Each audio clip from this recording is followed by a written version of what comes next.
Latinas, We need two host more Texas, WrestlePedia to make a full team. Papi Omar, originally from Guadalajara, now in East Los Angeles. Brett Richardson, Chicago, writes, show is great and way more topically diverse than I thought it would be. Debbie at Wrestling in 60 Seconds from Gainesville, Florida. Brandon Patterson, Canton, Ohio. That's a football Hall of Fame and rock and roll Hall of Fame? Yeah, well, rock and roll is Cleveland, but maybe. You see? Yeah, Canton is football, yeah. Because I was watching the Rock and Roll Hall of Fame yesterday, like the inductees. Like, do you know who they were, Disco? It was Foreigner, the Dave Matthews Band, Kool and the Gang, Mary J. Blige, and who else? Oh, I and never heard it Ozzy, said like that before. and Ozzy Osbourne. Kool and the Gang. Yeah, Kool and the Gang. Kool and the Gang. That's why it's Yeah. Your pronunciation was weird. I'm also Kool and the Gang. Ren. I'm They're also like Kool. Ren. It's like Kool got Okay. nominated, got inducted, Right, and and the the Gang, right. Yeah. Gang. But instead of this Bro. Kool and the Gang. Right. You know, next time. Let me just say, bro, the Ozzy Osbourne thing was incredible, bro. And I felt bad for him because they brought him out on this big black throne, and he was all dressed in black. And obviously, he can't really sing anymore, so they had other people singing for him. And you could see him mouthing the words. Jack Black actually inducted him, and he was hilarious. But what was really sad, bro, is his legs are shaking a lot, his hands are shaking a lot. He's like, Hey, honey, baby. but he was still there, bro. You know, Honey, my girl. I was going to say about the Rock and Roll Hall of Fame, the next time we have Chris Jericho on, see what your take is on this comment. Jericho has argued against Missy Elliott and LL Cool J in the Rock and Roll Hall of Fame due to the fact that Iron Maiden is not there. He's not sure about those picks when Iron Maiden's still out of the Rock and Roll Hall of Fame. That could be a discussion. You know? I'm doing okay. How about yourself? Let me see. They'll all get into the Hall of Fame, bro. Sooner or later, they all get in there. 'Cause I remember the first time I asked him about the Hall of Fame. It is. He was like, well, as long as Deep Purple and Oh, he's Daniel. like 4 groups, and but now they are. Yeah. Right? So Iron Maiden's the only one that isn't in his mind. Good to know. Neymar, Doom, Detroit, Davids, Poole, Houston, and Stevie Nine, Alma, Louisiana. So these are the people that are listening to us internationally and domestically. Thank you for your patronage. Thank you for spreading the word to friend or foe. The numbers keep increasing across the board. It is Patreon, mailbag. Thanks to your support. Patreon, that's where we make some real paper, no ads. We try to be anti-formulaic. We bring entertaining, thought-provoking, and informative content with a side dish. You can find this at konan.me. That's where you can find all the extra audio and video that didn't fit on the show, including musical segments where we break down a favorite band or artist on the top 5 songs, and we run the gamut from Tupac to the Rolling Stones and everything in between. Excellent thing for our Patreon. Check it out, and maybe you can even be on a future Patreon roundtable, musical roundtable. We also do a take no prisoners approach. By that we mean we have no dog in the fight, we have no skin in the game, we just call them like we see them. We don't hate, we just stay. Boom. So we do SmackDown, Raw, and Dynamite reviews. We also have a 7.5-year catalog of our show, and all the things that made us what we are, from the social commentary to political, to wrestling, to scandals, to ambushes, to meltdowns, to arguments. Everything's on there for the last 7.5 years. Also, each week on this feed, we have K100 Rehash, which is a very popular best of show. It's a 1-hour show of the best of the last 7.5 years. We also do K100 Talks. What did we talk about this week? We initially started talking about Alex Jones and stuff like that in the media that you brought up, and then we talked about Oh, the insurrection, yeah. There was an insurrection on that. Yeah, very interesting talk. Also, we recommend, if you haven't heard it yet, and you like politics, Iris, a former wrestler who's now a political insider, we were able to chop that up pretty good. And then next week, we'll be talking about the Vatican and secrets of the Vatican. Also, we've got K100 Sports, and we've got the K100 Mailbag, all of them doing great thanks to your support. If you've got any questions for the mailbag, please send them to k100questions@gmail.com. Make the letter short so we can Most people, my friends list are fucking busy right now, so I can't get much people in. Yeah, I was going to say, I'm going to get with Frank. Yeah, for a month. Well, I was We gonna don't need him. If he can't be on, then we'll just do without him. I know, this was the I'm going last. to wait another month. Right. He's No. ready. I was going to say, we do it next week with or without him. Right. So, anyways, so to the musical selection, if you don't know that much about it or you're new, if you're a producer, a singer, you play an instrument or you support a band or a solo artist, or they think they're really good but they're not, and you want us to critique it, send it to k100questions@gmail.com. And you know our stilo, we always over-deliver, whether it's on our extra shows, the main show, or Patreon. What else do we got on Patreon, Joe? Well, for the $15 tier, that's where you get everything early and ad-free, including the main show, sports talks, rehash, the mailbags, the reviews. Everything comes out first on Patreon, ad-free. You can also get what I started to do a few weeks ago due to some patron requests is that you can also get the full day's recording. So rather than, like, if you don't want to go listen to each segment one by one, the full day's recording is on there in audio and video. So a lot of people wanted that. That's there now. Also, for the $25 tier and up is where you get a monthly plug, where you can plug your podcast, business, online business, social media, or to shout out whoever you want. Pretty valuable part of Patreon because the ads here that you hear they're not going to cost $25. You're getting a steal on that one. Plus, you get all the content from today, yesterday, and years past. You know, if you have a driving job, forklift, whatever, or you just have a lot of time working out, or you need something to listen to and entertain you, you'll never run out of stuff at this point. Like Conan said, Patreon started almost, 7 years ago. So there you go. Yeah, we've also got a very popular YouTube channel, Man by the Irish Lush himself, Hughley. And no, I won't do your show usually not on any Irish national holiday or your birthday, but the Click Master himself, you can find the YouTube channel that's available, Keeping It 100 Official. Here are some paid YouTube members. Thank you for your support. Billy Kramer, Isid Entertainment, Malcolm Tyler, Chief Dome, Otis Linkman, and Two Old Romantic. Our YouTube account right now is at 63,500. We're running towards that plaque. And the YouTube view count is over 55 million. There are officially over 6,000 videos on the K100. That went up to 3,000. There are officially over 6,000 videos on the K100 YouTube channel, approaching 200 completely uncensored bonus videos for YouTube members. This includes a private chat room, which means zero bots and trolls and zero advertisement interruptions. Joe is manning the ones and twos. You can follow the show and everything that's going on, like featured guests and videos, on K100 Conan on Facebook, Twitter, and IG. We've also got JJ Class, Paxton, and Chris Mason handling our biz on TikTok. Yeah, don't stop.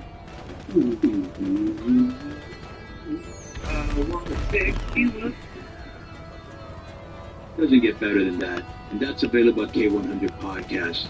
Boom. Good. My boy Cisco coming in and keeping it 100. And I just want to send a big congratulations to everybody who's ever participated. It's your favorite Cajun. There's some of the Stomper Luke Hawks. Let's go for another 20 more, baby. It's the Zombie Princess, Jimmy Jacobs here, just shouting out Conan, Joe, Disco, keeping it 100. Conan, you have had a legendary career for the past 30 plus years by always reinventing yourself and keeping your finger on the pulse, knowing what's cool, just having this brilliant mind in general. Disco, gotta give you credit too. It takes a certain kind of talent to be untalented and still be successful. And I really mean that. After all these years, somehow you've managed to stay relevant. Probably have Conan to thank. But Conan, Joe, and even Disco, congratulations. Look around. You can find cars like these on AutoTrader. New cars, used cars, electric cars, maybe even flying cars. Okay, no flying cars, but as soon as they get invented, they'll be on AutoTrader. Just you wait. AutoTrader. Some things you wouldn't mind being stuck with, like a huge inheritance. But a phone that has to be plugged in just right so it charges is not one of those things. Switch to Verizon and we'll pay off your old phone up to $800 by a prepaid MasterCard. How for they an get me? Just trade in any phone from our top brands with select unlimited plans. If you have $29.99 for 2 smartphones and have select unlimited plans, minimum $90 per month is auto pay plus taxes and fees for 36 months for free. Plus $830 trade-in slash promo credit items in 36 months. Rate and terms apply. Payout phone requires smartphone purchase reporting with 2 smartphone plans as well as select. Must provide most recent bill showing payout phone and eligible public additional phone as well. Happy New Year. Oh, Happy New Year to you guys. I'm doing this from my phone because I had a little bit of an issue with my laptop, so if any other phone calls come in, I'll do my best to get rid of them quick. Yeah, I wanted to start with one thing real quick I want to talk about. When you did the podcast where you talked about me and you talked about the, very fair, very accurate, you tell the story of why you got fired. I don't know if you knew this or not. When you guys ran that idea by me, when you brought me to Turner and you and Kevin Sullivan sat me down and we will explain the story, you explain what you wanted out of the angle of me and Jackson, right? Mm. And I had the vibe from you that you kind of detailed and kind of knew what you wanted to do.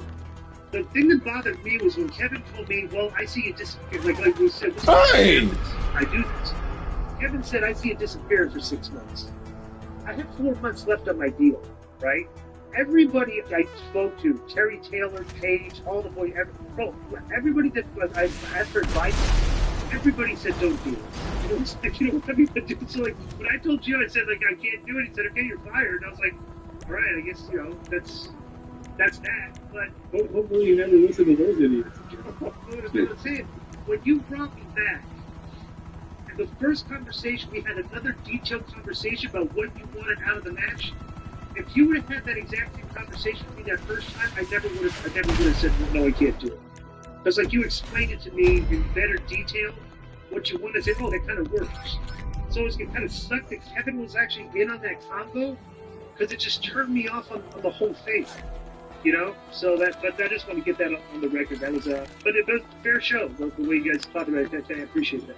Well, it's interesting, especially now when we can all look back at the decisions we made, and more importantly, the circumstances that we made those decisions under, because oftentimes that's the part that gets lost in the equation. But, thinking back, and I don't spend a lot of time thinking back and wondering what I could have done better or differently, because it doesn't matter anymore, right? It's a waste of energy. But I will say that is a perfect example, and it probably happens every day in every business. It's just communication. It's such an important part of, especially the creative process, because if I'm unable to, in this case, Kevin Sullivan was unable to, for any reason, give you the picture of your head that you could see yourself in and be comfortable with it. It wasn't that the idea was necessarily bad, perhaps. It was the way it was presented kind of stuff. Yeah, because I didn't get the fact that you and Kevin weren't on the same page of what you wanted to do. And that was I left the room very uncomfortable because of the issue, So, well, I'm glad you're comfortable now. Means a lot to me. Well, we set the for 2025. Yeah, set up the year. Eric, since I remember when our boy Tony Khan said that he goes, "Oh, these three," and I don't remember who the wrestlers were. I think you do because you answered him. He goes, "Yeah, they're going to be as big as Hulk, Nash and Scott Hall." Who were the wrestlers? Do you remember? Actually, I think it was Punk that said it. Okay. Which was what made me go, "Dude, first of all, I got an issue." No, I understand. I mean, even though I wasn't a wrestler, I was in the business general of getting myself over or getting someone else over or whatever. So I get that it's okay sometimes in the context of doing business to get yourself over. That's part of your job. If you're a talent, you have to get yourself over, whether it's you or whether it's you. But let me just say this.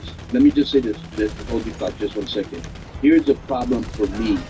When you go, give me a break, that's not really promoting because people don't believe it. Like, I'll give you an example.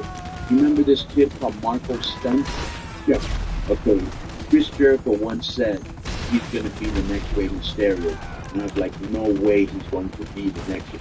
But he's promoting his show and he's promoting his wrestlers. So yeah, I get it. But See, in that case, to me, it's different because that's Jericho putting somebody up, right? This was Punk putting himself up. I got a real issue with guys who blatantly, without any creativity or art, just put themselves out. And it's something that bothers me or offends me. I don't have a problem with Punk, but to me, it's just such a glaring example of someone that really doesn't know what they're doing. It's like TP. Anybody can do it. Yeah, the crowd reacts, but it takes zero creativity or character.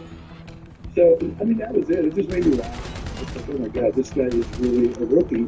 After all these years, he's out here comparing himself to other people and putting himself over in a way that's not entertaining. It didn't, like, make me want to see him get his ass kicked or cheer him on. It was just a stupid statement. And not only that, as good a performer as CM Punk is, he didn't revolutionize the sport like the NWO did. No, and that's the other thing. I say something like that is to totally discredit, documented history. I mean, why would you do that? And not only that, what was funny? I don't know if it was in that documentary, I guess we called the one you and me were on, where it said who killed WCW. Was that? Oh, yeah. Okay. If I remember correctly, they had interviewed some WWE wrestlers, right? Okay, and they were saying, we got our idea for D-Generation X and all that from WCW. We were watching their show and going, wow, they're so much cooler than us, So that's the impact that was having, And and I remember, Eric, when they first came in, I'll tell you the thing that popped me the most, and I was like, bro, Eric really gets it. When you did that angle with them in Daytona Beach and they power bombed you to the floor or whatever, remember that? Yeah, that was actually in Baltimore. Right off the stage, down into from Kevin's shoulders, which are just about 7 foot, imagine right under. And of course, I'm up towering but I'm sitting up above his shoulders and down onto the floor. But yeah, that was in Baltimore. That was pretty. I just saw that. My wife had not seen the Mr. McMahon series yet. Right. So over the holidays, she said, yeah, I should take a look at that. I'm curious. And we watched the first couple episodes. And I saw that back and really looked at it for the first time on a big screen. Of course, I see little clips of it on social media from time to time. People will send it to me or whatever. But to see it on a big screen, it's like, wow, that's kind of crazy.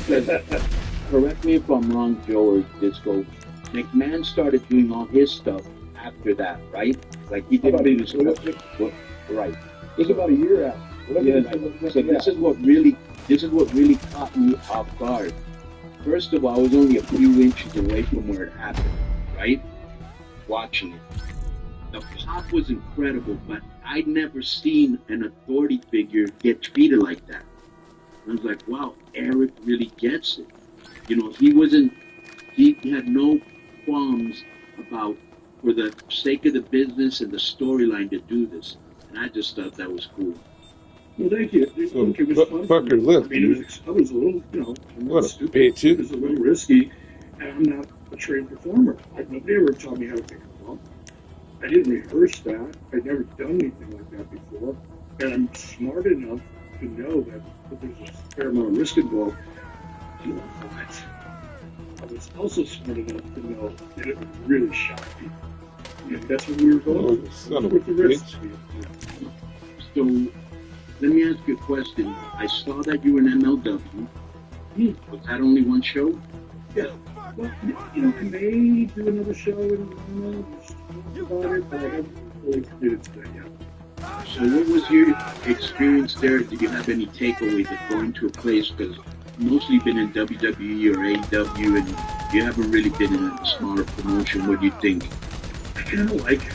It's different, in my book, Great Book, right? One of the first chapters I talked about, I was kind of, I wouldn't say bitter or resentful about my wrestling history. I mean, I was just kind of over it. I was in my rearview mirror, just wanted to move forward, right? I wasn't dwelling on the past or holding on to anything. And I got an offer to come to an independent show in Albuquerque, New Mexico. And at the time, I was living in Scottsdale, Arizona. So it was only about a 10-hour drive, which for me is, the vacation. Anyway, long story short, I hadn't been to the show, hadn't been doing anything in wrestling for a long time, several years ago now, 3, 4, 5. And I got this phone, it's like, perfect, that sounds like fun. I'm going to throw my dog in a truck, and me and my dog are just going to road trip our way out with the in the truck. I got there, and it was a sketchy part of town in Albuquerque. There's a lot of that. And it was a small little venue with a just poor neighborhood, kind of run down industrial type of environment. All bacon buildings and shit. But I called there and I had told the promoter, because they called me a short notice. I said, look, don't advertise me. It's not going to make that much difference on a short notice. Just let me come and surprise everybody and make them feel like they got more than their money's worth instead of advertising. And he was willing to do that.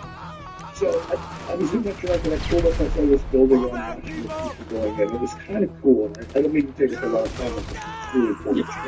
Because you knew they were about to be surprised.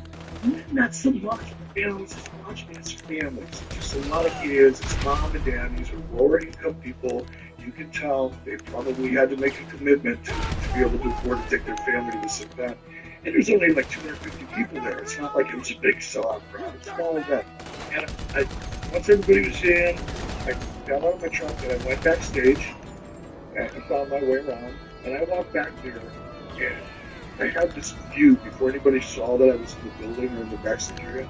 I had this view because it was a small area. I could see everything that was going on. And I'm watching these really young wrestlers. And it just reminded me of when I broke into the business in a way, because everybody there was either having fun or hoping to make it to that next step. And the energy was so positive. I had the best time. And since that point, I look forward to doing the shows that are in smaller venues that aren't necessarily big stage, because the vibe is completely different, and I love the vibe. That's cool. That's the indie scene in a nutshell, right? Yeah. You just described it. You know, people are happy because they're doing something they like, or they're trying to get seen.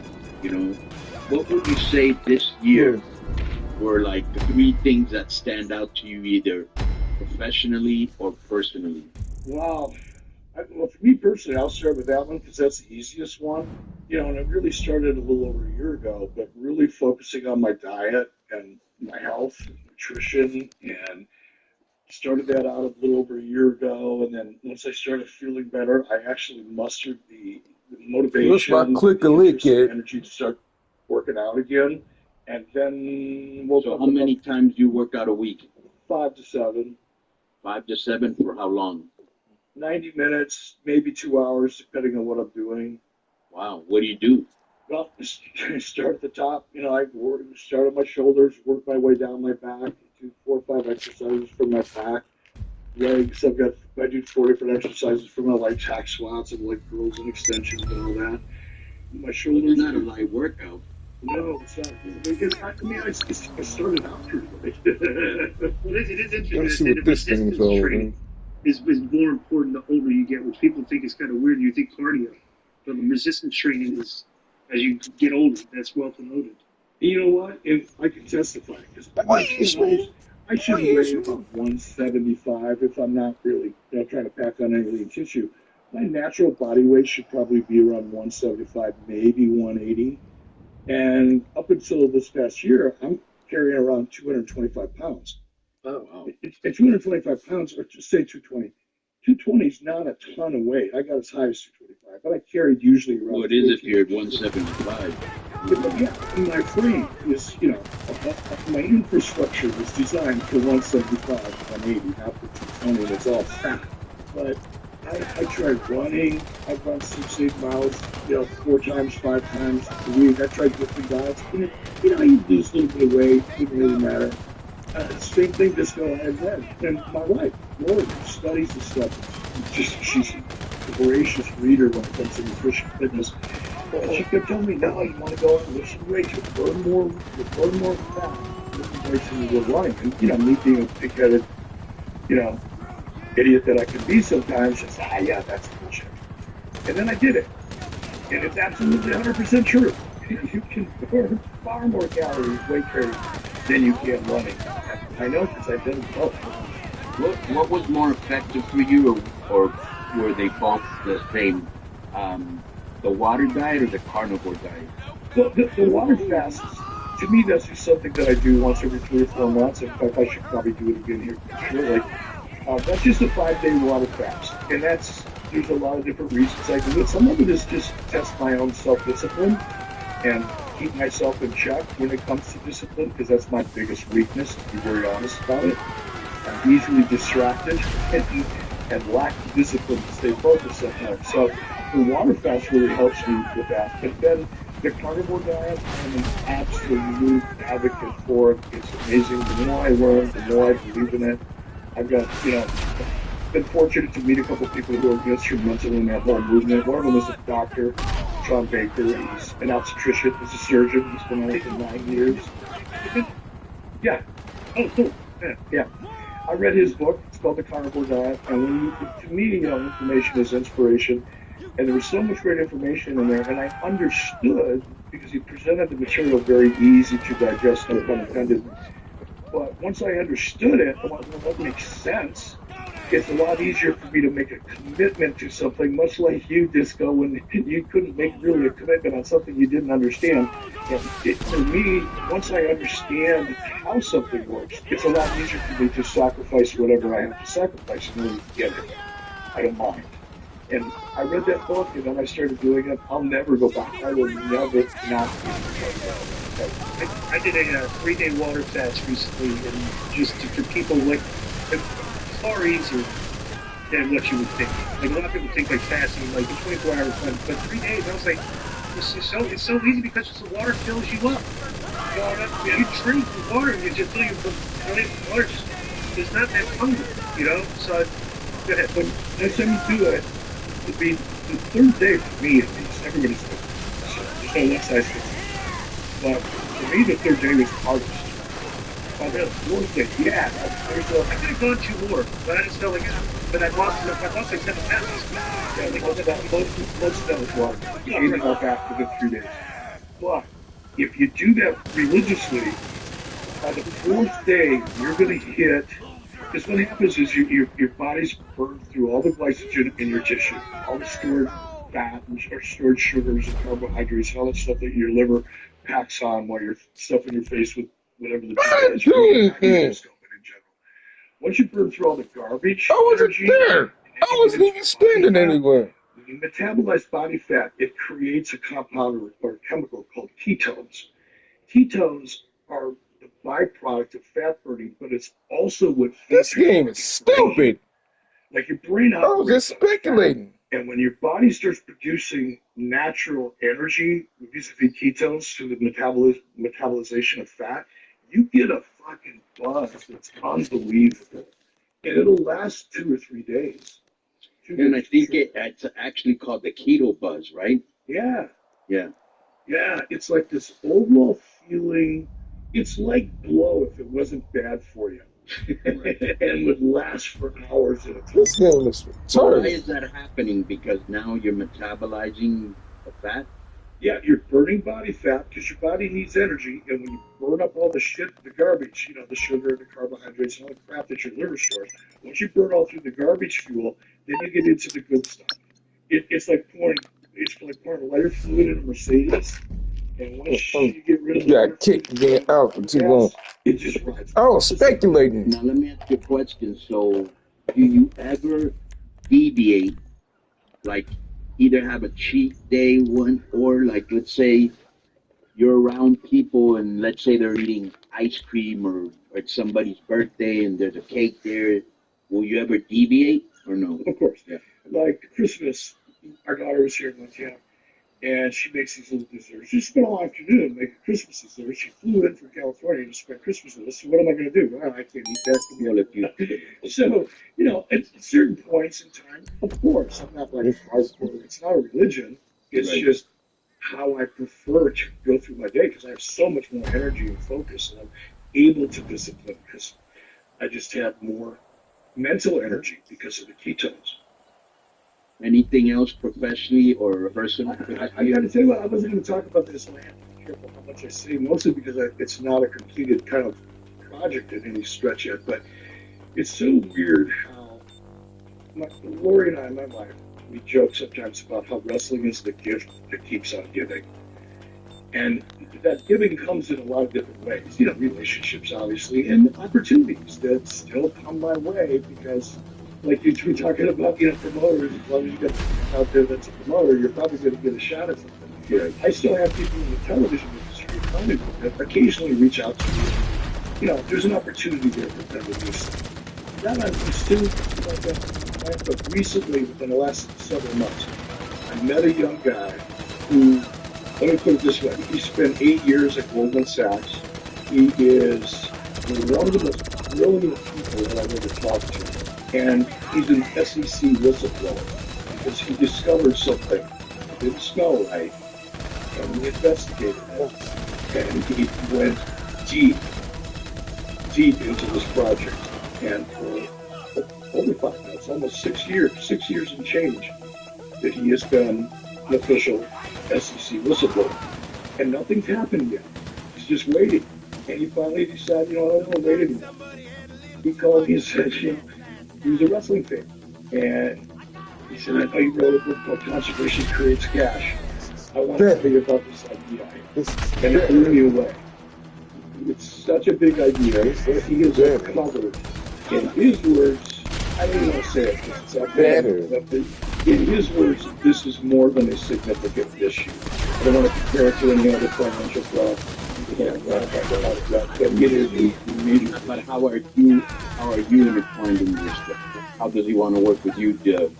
Or you can't say. No, I can say. I just don't know how we're going to do it yet. That's what I can't say because I haven't thought through that part of it yet. But we're probably going to post live on X, and he's going to uncover what he has submitted in his SEC filings as a whistleblower. He's going to expose it. Essentially, well, you are a producer. And it's Well, there's that. just like, people forget that. It's funny. When we're talking about, you know, we have to bring the guy up because this provides so much fun and content. So Dave every week is, you know, giving us something.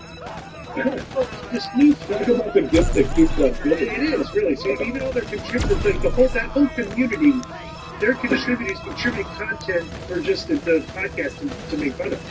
But why, like, Hey, Cassie, baby. everybody's kind of obvious this thing. Like, anyway, Thank you very much. I appreciate you. AEW has been performing well over the past year or two. Is in Dave's star rating for the matches. Everything else is down. You know, I feel all it's funny because it used to be. I fell in all the wrong places.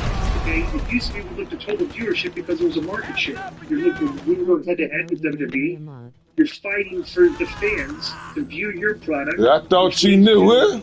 But now you know, baby. Now you know. And people tend By the way, another reason I did it, because you're cute. Well, AEW's been down in that consistently for a while. And, like, Dave keeps pointing to this, you know, the TV rights deal. And keeps talking about how, you know, well, they're number one on cable this week, they're number two on cable. It's like, dude, if you're not, like, in professional wrestling, this industry that we've known for years, and the model that Dave knows well, because he's been studying it and writing about it for 40 years or whatever, he knows that if you're not drawing enough fans to television, you're not going to be able to fill the seats for shows.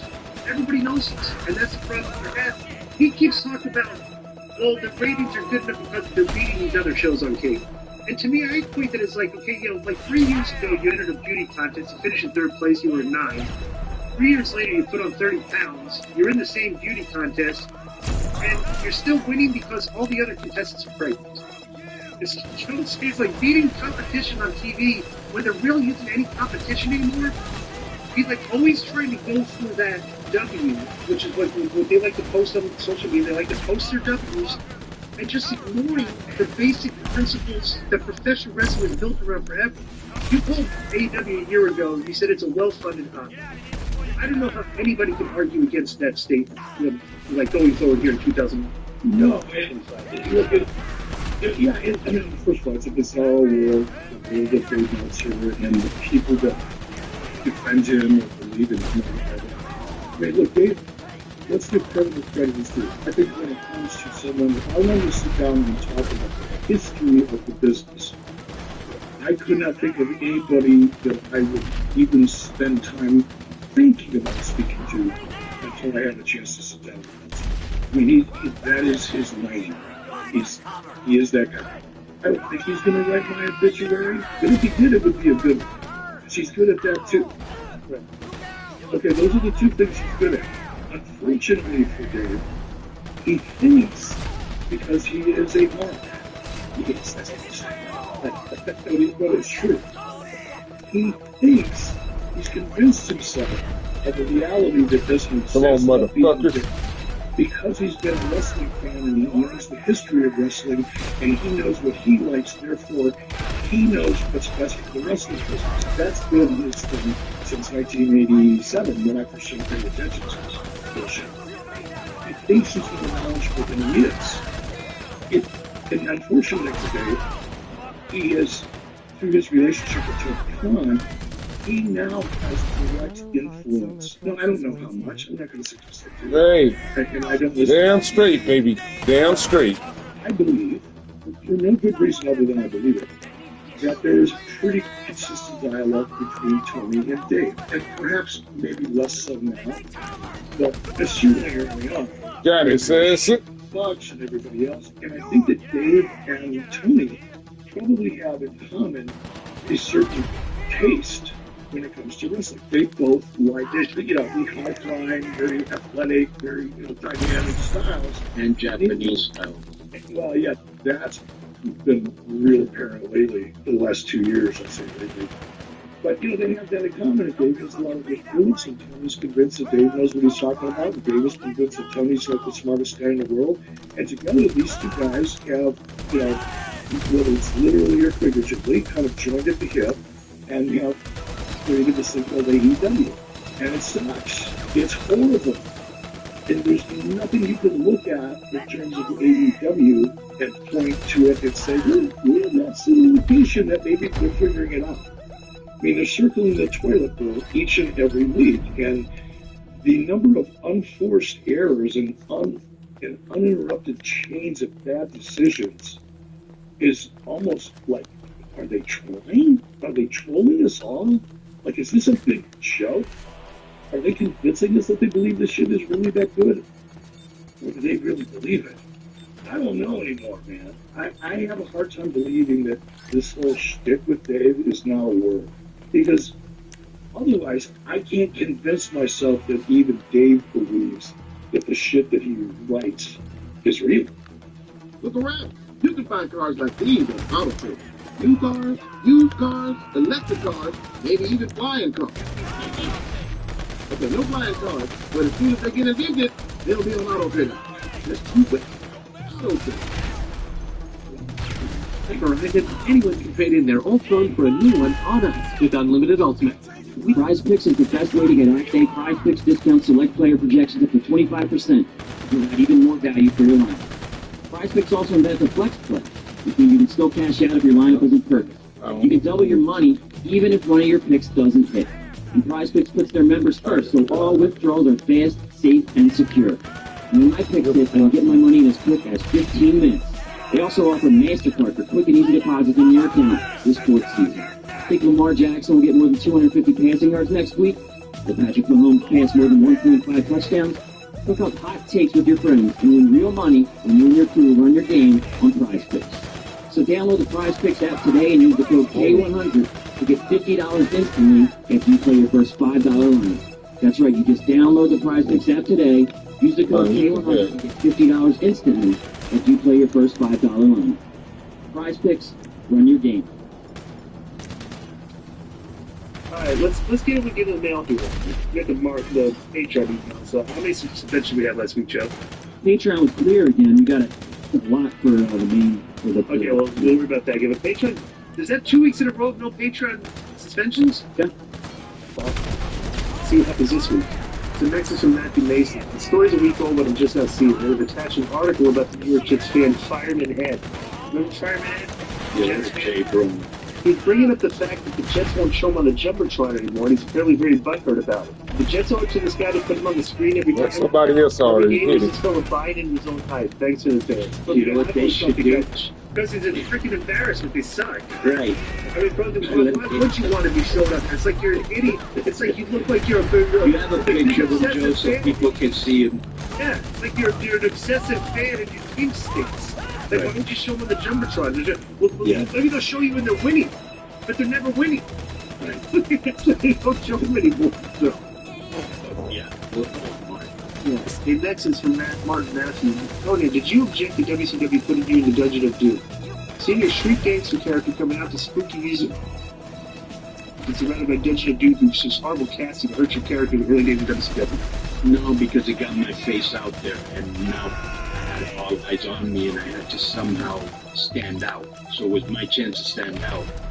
And one of the first things I did was before the other Mexicans came in, I was wrestling lucha style. You know, JL, that's got to be one of the greatest names ever. Jerry Lynn, you know, and what's this guy's name? Crowbar? Is that it? Yeah,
Wombo, baby, Wombo.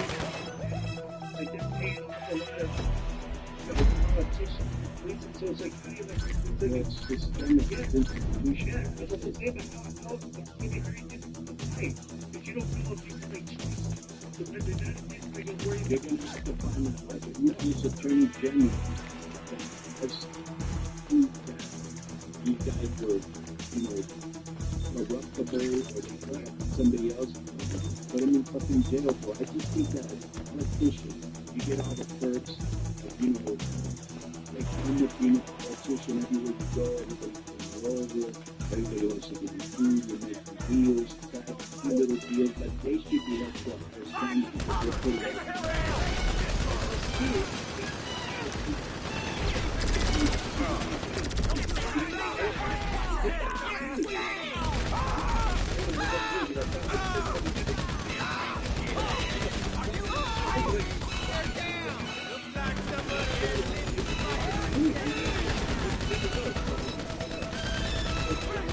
I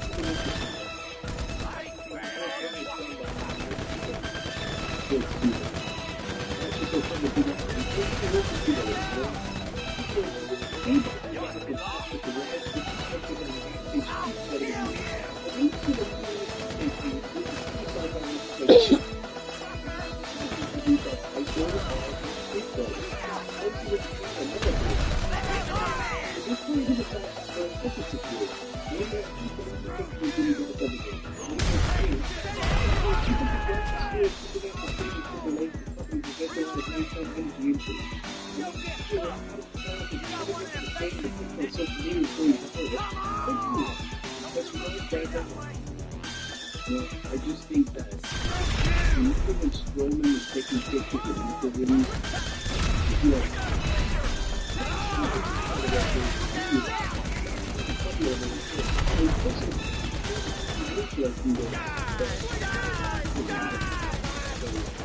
I just think that this is a generation. I think anybody from very low people would say character taking pictures of themselves, right?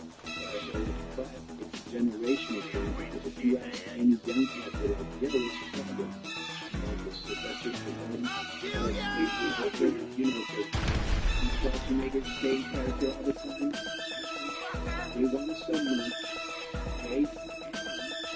They want people to like them, even if they do. So that they know people to really think about it. I believe that, you know, people know that have this great where you're telling people, you know, this means, you know, that the wishes come true, right? Dreams will do, you know, the performance do, wishing everybody a good gift, of going, of places, you know what I'm saying? So, that's good. But we'll see what that person is going to do with useful.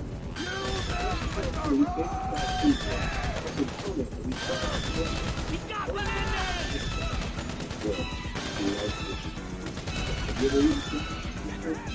Yeah. Yeah, I like that show. I think that it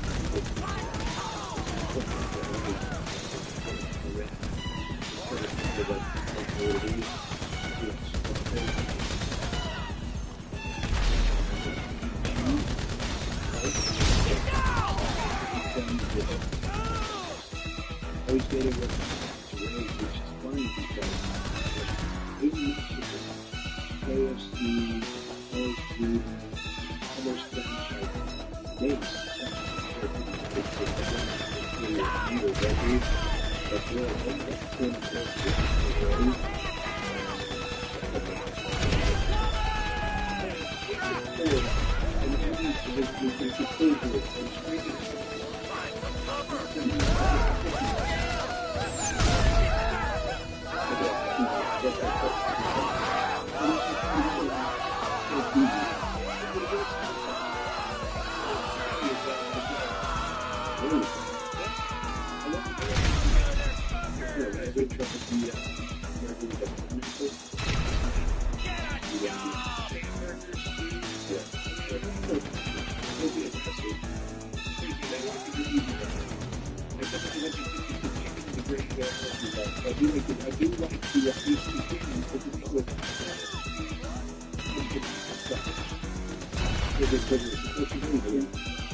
prosperity in your golden for life. I don't think any of us thought with God to turn a heel that he could this much heat. So, I mean, there's no way I thought he could do that. He's like, he's the number one heel in professional wrestling. I didn't expect that at all. I mean, did you? And the thing is that Dominic didn't decide so late that he wanted to be a wrestler. Like, he was in the football, like really big into football, and then like he went to school, but he wasn't that great of a student. His sister, I remember you say 6 years ago,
and he sent them the questions, right? So he sent them the place where their workers think that he used to keep going low.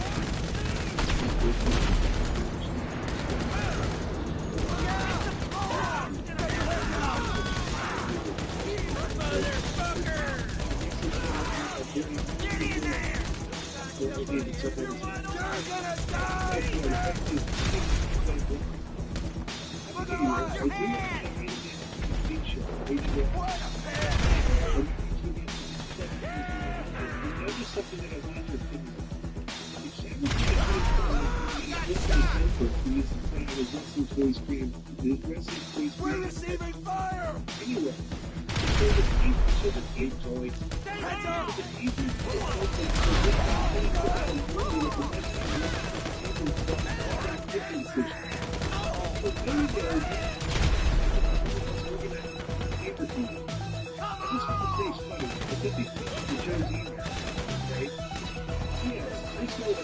Who's covering me?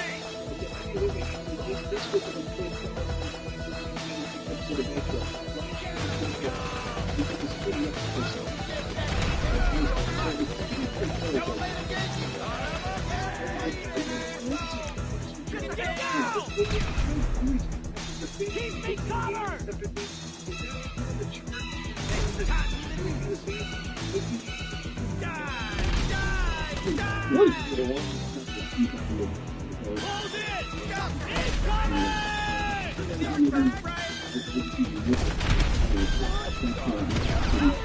Oh!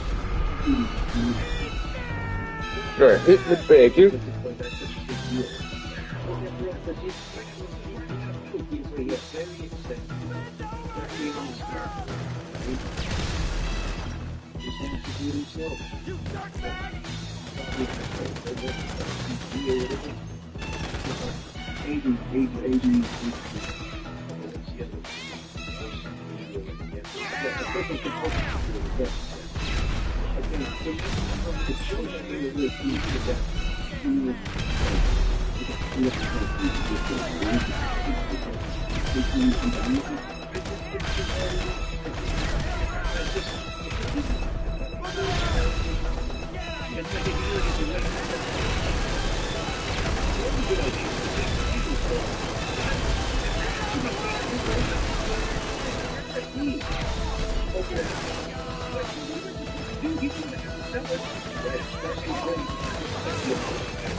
Here.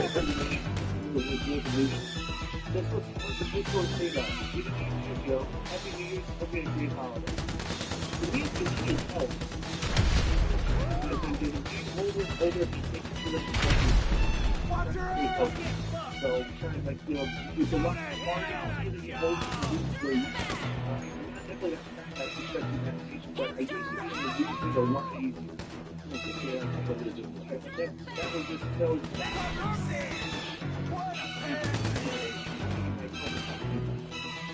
close.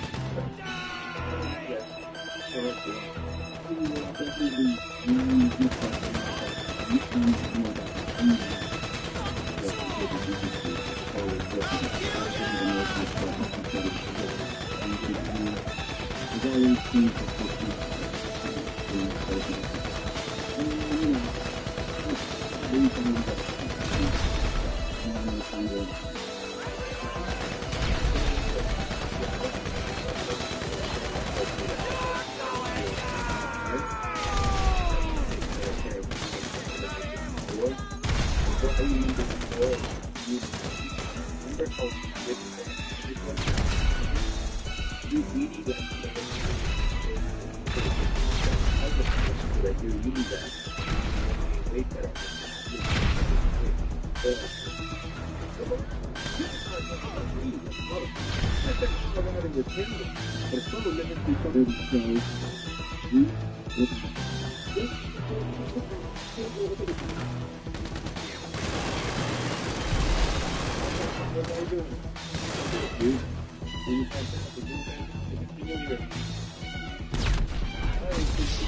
Oh man, he got blown the king of the country.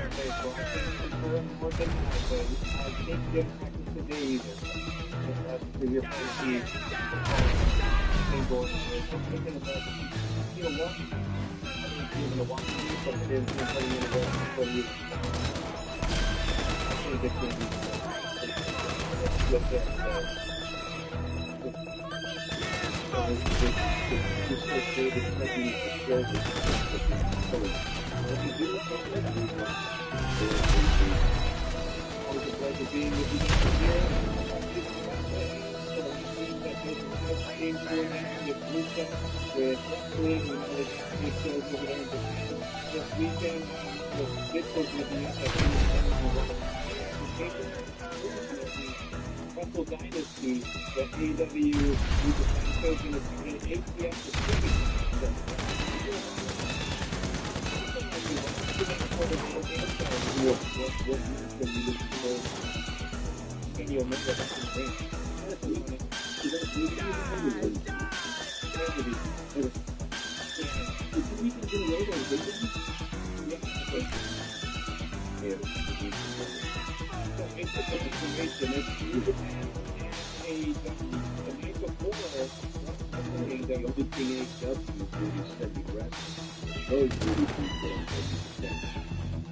Was never.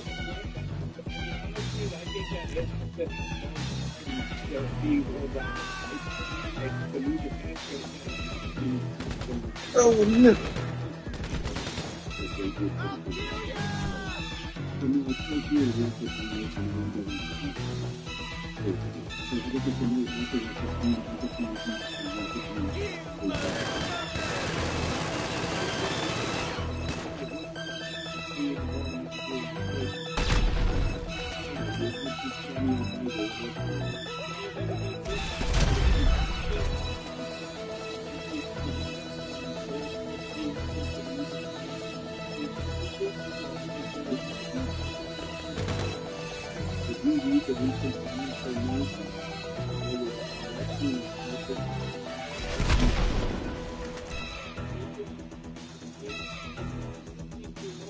Get him.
I have to dig down deep and get that bastard.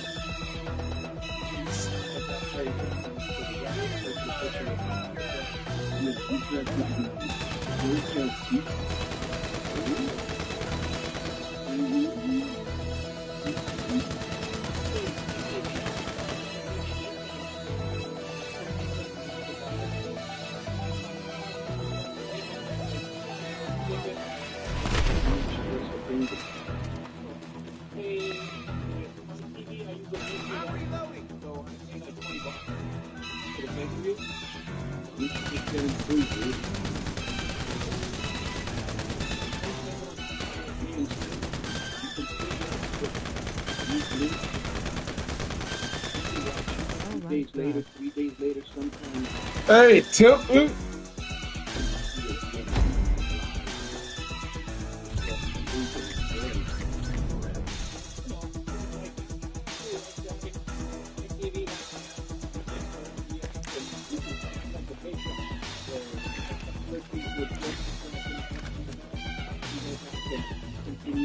get a big platform also.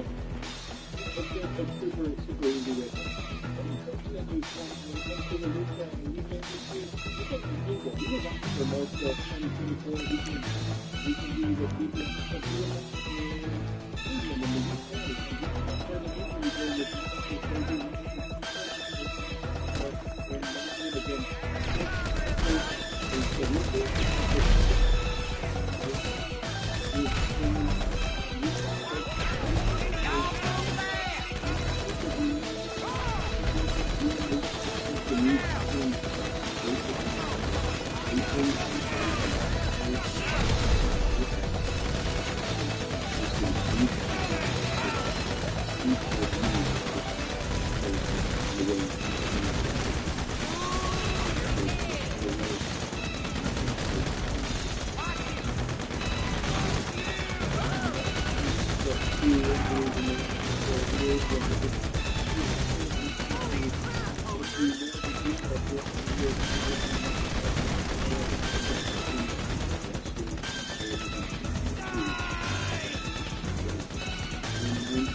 Green, so I feel,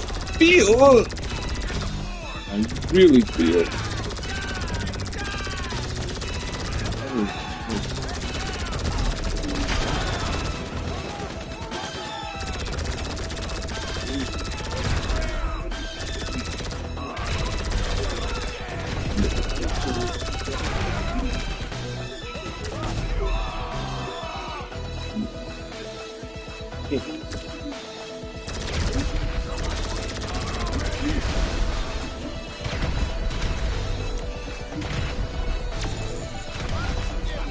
No, hey, enough.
Stop, motherfucker.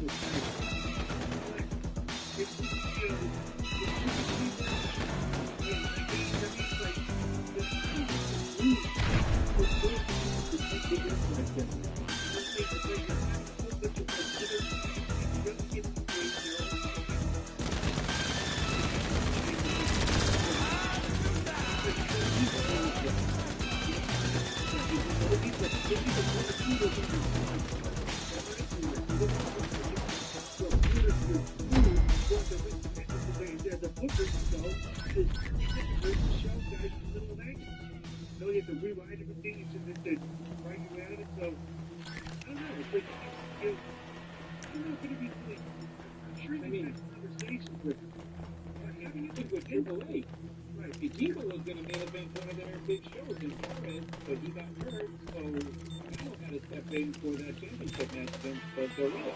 And this is that case where the fans are these guys' old worst enemies. Because you can put their fight, you can hey, look, you refuse to turn it down, like, you need to listen to them.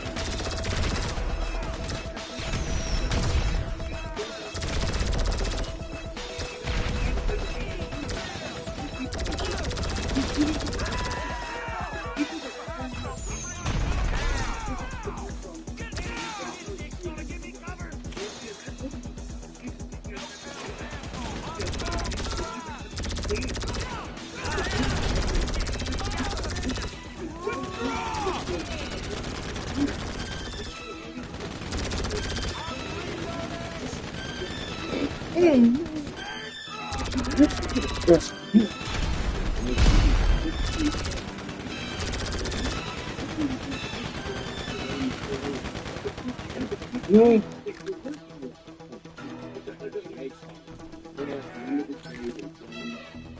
Get it. Oh, Lord.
Unfortunately, they very few people their payroll.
the video clip of 6 minutes, and he had been me, Oh. with You doing? Oh, okay. Now you want to just. Now something.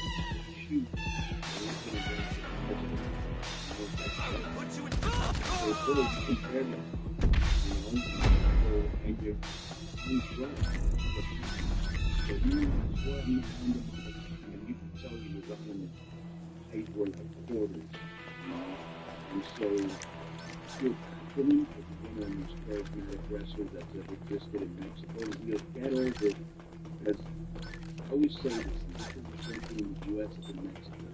As long as there's a promoter that's a mark for you, they're always going to have work. Even if people go, he's too old, why do you bring him in, he's not a wrestler.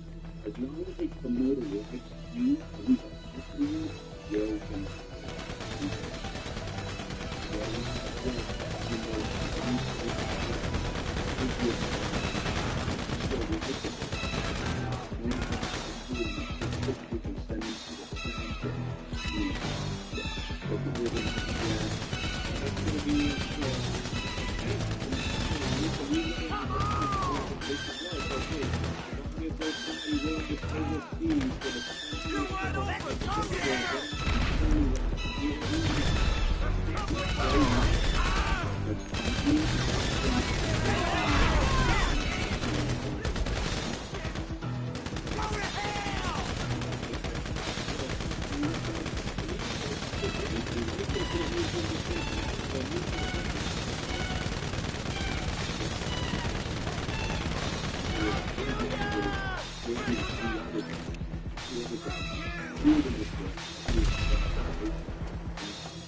Sound like they're burning anything.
then he did.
When you open up the show and you're looking at this like this massive team, then all of a sudden Jay Uso comes out, this massive energy in the crowd. Like the show opens up pretty hot here, right?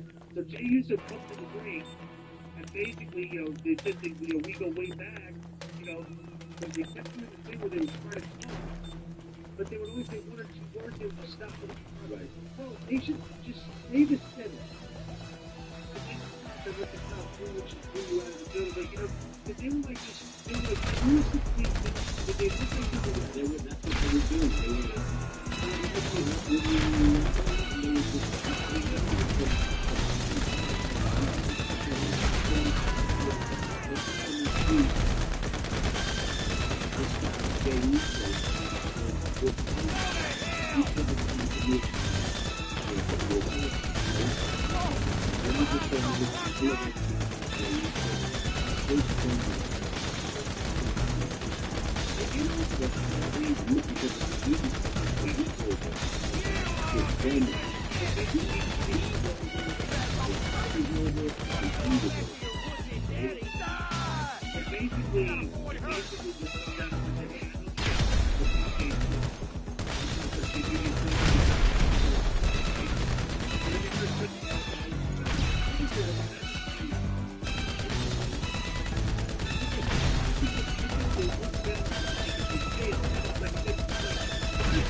Hey, James.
Oh, shit.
Yeah!